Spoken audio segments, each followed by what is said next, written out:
My message to the parents and pupils in Nottingham is that we've got a government that's determined to put education centre stage, even in these very tough times where we're having to take difficult budget decisions, and that we want all parents to be able to access schools which are good or outstanding for all pupils.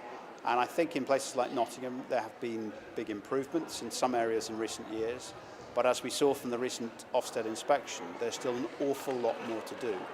In areas such as in London, we've seen them resolve over the last decade big problems that they had.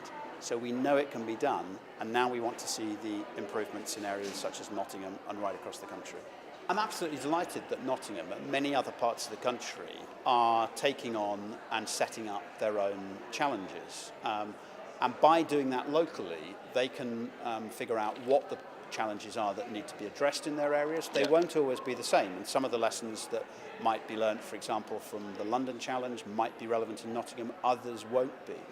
What we as a department want to do is support areas that are taking these initiatives, but we don't want a sort of government set up list of 10 or 20 chosen areas, because actually we need these types of partnerships right across the country, and they will be most effective when they're led locally and then supported nationally. Ofsted has a really important role to play in inspecting schools and being the catalyst for school improvement. It mustn't overstep the mark in inspecting its own homework, because you then end up with conflicts of interest.